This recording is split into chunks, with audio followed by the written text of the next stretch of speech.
Hello guys, welcome back. నా పేరు Srinath and ఈ వీడియోలో నేనేం డిస్కస్ చేయబోతున్నానంటే మన టీఎస్ఎంసెట్ డే 2 యొక్క morning shift analysis as well as afternoon shift analysis అనమాట. సో వాటి గురించి మొత్తం ఇన్ఫర్మేషన్ తీయబోతున్నాను. సో మీకు ఎంసెట్ రిలేటెడ్ ఎలాంటి క్వెరీస్ ఉన్నా కూడా, మీకు షార్ట్ నోట్స్ కావాలన్నా, అనాలిసిస్ కావాలన్నా, మార్క్స్ వర్సెస్ ర్యాంక్ ప్రెడిక్షన్ కావాలన్నా కూడా కాలేజ్ దోస్ వాట్సాప్ బాట్ ఉంటుంది. సో మీకు డిస్క్రిప్షన్ లో లింక్ అయితే ఇచ్చేస్తాను.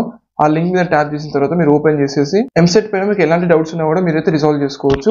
సో ఇప్పుడు డిస్క్రిప్షన్ లో లింక్ ఓపెన్ చేసిన తర్వాత అక్కడ మీ నేమ్ అండ్ మీ కాలేజ్ నేమ్ టైప్ చేసి మీకు స్లాట్ అడుగుతుంది. ఆ స్లాట్ సెలెక్ట్ చేసుకోండి, ఏ స్లాట్ అనాలిసిస్ కావాలో. ఆ స్లాట్ యొక్క డీటెయిల్ అనాలిసిస్ ఇస్తాను అనమాట. మ్యాథ్స్, ఫిజిక్స్, కెమిస్ట్రీ ఎక్కడ నుంచి వెయిటేజ్ ఎక్కువ వచ్చింది, డిఫికల్టీ లెవెల్ ఎంత ఉంది. సో మీకు అన్ని డౌట్స్ క్లియర్ అయిపోతే చదివేస్తే ఆ తర్వాత మీరు మోర్ రిసోర్సెస్ క్లిక్ చేసిన తర్వాత అక్కడ మీకు చాలా ఆప్షన్స్ ఉంటాయి. ఒకవేళ మీరు ఇంపార్టెంట్ నోట్స్ క్లిక్ చేస్తే మీకు ఇంపార్టెంట్ నోట్స్ వస్తుంది. ఫిజిక్స్, కెమిస్ట్రీ అంతా మీరు డౌన్లోడ్ చేసుకొని చదువుకోవచ్చు. సో ఒకసారి do check it out description box, మీకు చాలా యూస్ఫుల్ అవుతుంది. Hope you got it. So మనకి డే 2 యొక్క మార్నింగ్ షిఫ్ట్ అనాలిసిస్ ఏంటంటే మనకి మ్యాథ్స్, ఫిజిక్స్, కెమిస్ట్రీ కదా. సో ఓవరాల్ పేపర్ అయితే మోడరేట్ డిఫికల్ట్ అని చెప్తున్నారు. సో మరీ అంత ఈజీగా అయితే ఏం రాలేదు. సో మ్యాథ్స్ లో ఒక 25 to 30+ క్వశ్చన్స్ అయితే అటెంప్ట్ చేసేటట్టు ఉన్నాయి. ఫిజిక్స్ లో ఒక 10 to 15 వరకు, కెమిస్ట్రీలో ఒక 25+ వరకు, 20-25+ వరకు మనం అటెంప్ట్ అయితే చేయవచ్చు అనమాట. సో మనకి మ్యాథ్స్ వచ్చేసరికి టాపిక్స్ ఎక్కడ నుంచి వచ్చాయంటే మనకి binomial theorem, matrices, complex numbers, మనకి 3D జామెట్రీ, వెక్టర్స్. సో వీటి నుంచి మనకి మ్యాథ్స్ లో మెజారిటీ క్వశ్చన్స్ అయితే వచ్చాయన్నమాట. Next coming to physics. Physics లో మనకి mechanical properties of solids, fluids, work for energy, Newton loss of motion, modern physics. మనకి మోడర్న్ ఫిజిక్స్ వచ్చేసరికి dual nature of matter, radiation, nuclear. So వీటి నుంచి questions వచ్చాయన్నమాట. Next semi conductors. So ఇదంతా మనకి weightage ప్రకారం వచ్చాయి. సో వెయిటేజ్ నుంచి పెద్ద డివేటెడ్ ఏం కాలేదు. Next coming to chemistry. Chemistry was moderately easy అంటే compare to physics and chemistry కొంచెం ఈజీగా వచ్చింది అన్నారు.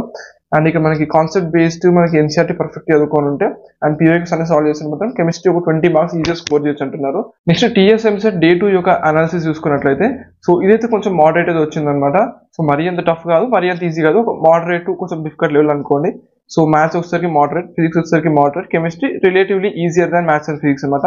సో మ్యాథ్స్ లో ఒక 40 వరకు ట్రై చేయొచ్చు, ఫిజిక్స్ లో ఒక 15 వరకు ట్రై చేయొచ్చు, కెమిస్ట్రీలో ఒక 25 వరకు ట్రై చేయొచ్చు అనమాట మార్క్స్ అనేవి. సో ఇక్కడ కూడా మనకి సిమిలర్ టైప్ ఆఫ్ వెయిటేజ్ వచ్చింది. సో మ్యాట్రిసెస్ కానివ్వండి, permutations, combinations, probability, functions, complex numbers, so vectors. So వీటి నుంచి అయితే మనకి మెజారిటీ క్వశ్చన్స్ వచ్చాయి అనమాట. సో మన వెయిటేజ్ చెప్పాను నేను కూడా. సో ఆల్మోస్ట్ అదే వెయిటేజ్ వచ్చింది. Next coming to physics. Physics చూడండి, మోడర్న్ ఫిజిక్స్ ఎప్పుడు ఫస్ట్ ఉంటుంది. సో మోడర్న్ ఫిజిక్స్ మంచిగా వచ్చింది, మంచిగా నేర్చుకోండి. నెక్స్ట్ మనకి ఐన్స్టీన్ పోర్టబిలిటీ ఈక్వేషన్ ఉంటుంది కదా, సో దాని నుంచి వచ్చాయి. నెక్స్ట్ రెసిస్టెన్స్ టెంపరేచర్ రిలేషన్ ఉంటుంది. సో అక్కడ నుంచి వర్క్ ఫర్ ఎనర్జీ. సో వీటి నుంచి క్వశ్చన్స్ వచ్చాయి అనమాట.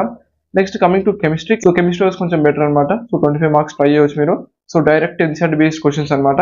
మంచి కాన్సెప్ట్స్ పైన ఒక క్లారిటీ ఉన్నట్లయితే మీకు ఈజీగా వచ్చేస్తుంది. సో మనకి ఆర్గానిక్, ఇన్ఆర్గానిక్, ఫిజికల్ మూడు అయితే బ్యాలెన్స్ అయినాయి అనమాట.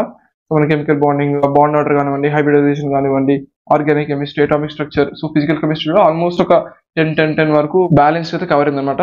సో ఇదనమాట మనకి ఎంసెట్ యొక్క డే 2 యొక్క అనాలిసిస్ అనేది. So day 1 analysis already post చేశాను, డే 2 అనాలిసిస్. ఒకవేళ పేపర్ డిఫికల్ట్ వచ్చింది అనుకోండి, సో మీకు మార్క్స్ అనేవి తర్వాత ఇంక్రీజ్ అవుతాయి.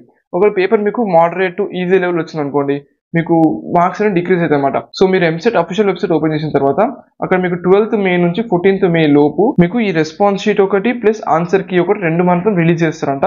సో ఈ రెస్పాన్స్ షీట్ అంటే మీరు పెట్టింది, మీరు ఏబిసిడి ఏం పెట్టారో అది. నెక్స్ట్ కీ అంటే అఫీషియల్ కీ ఏముందో. సో ప్రతి ఒక్క క్వశ్చన్ ఏదైతే రెస్పాన్స్ ఇచ్చారో ఈచ్ అండ్ ఎవ్రీ క్వశ్చన్ మీరు కీలో చెక్ చేసుకోవాల్సి ఉంటుంది. ఒక్క క్వశ్చన్ మీకు తేడైనా కూడా మీకు thousands లో ర్యాంక్ మారుతుంది కాబట్టి. సో ఎక్కడ మిస్టేక్స్ ఉంటే మాత్రం మీరు ఆబ్జెక్షన్ అయితే రేజ్ చేయొచ్చు అనమాట ఎంసెట్ వెబ్సైట్ లో. సో ఒకసారి కీ రిలీజ్ అయిన తర్వాత, రెస్పాన్స్ రిలీజ్ అయిన తర్వాత మీరు చెక్ చేసుకోండి. సో మీ మార్క్స్ కౌంట్ చేసుకోండి, మీరు మార్క్స్ కౌంట్ చేసుకోవచ్చు. సో మీకు మార్క్స్ అరౌండ్ 80 మార్క్స్ వరకు వస్తున్నట్టయితే మీకు below 10K are below 5K అయితే ఈజీగా వచ్చేస్తుంది అనమాట. సో మార్క్స్ వచ్చే ర్యాంక్ ఆల్రెడీ చేస్తాను నేను. ఏబీ ఎంసెట్ లో కూడా ఆల్మోస్ట్ ఈజీ రేంజ్ ఉంటుంది అనమాట. సో మరీ అంత ఈజీగా అయితే రాకపోవచ్చు నాకు తెలిసిన వరకు అయితే. సో మోడరేట్ డిఫికల్ట్ లెవెల్ అయితే వస్తుంది అనమాట. ఇక్కడ మనం తెలుసుకోవాల్సింది ఏంటంటే డిఫికల్ట్ అయినా, మీడియం అయినా దానికి డిసడ్వాంటేజెస్, అడ్వాంటేజెస్ ఉంటాయి. ఇప్పుడు ఫర్ ఎగ్జాంపుల్ పేపర్ డిఫికల్ట్ వచ్చింది అనుకోండి, ఫస్ట్ ఆఫ్ ఆల్ మనం ఎక్కువ క్వశ్చన్స్ అటెంప్ట్ చేయలేము. సో అదొక డిసడ్వాంటేజ్. అడ్వాంటేజ్ ఏంటంటే మీ ఎగ్జామినేషన్ తర్వాత నార్మలైజేషన్ ప్రాసెస్ జరుగుతుంది.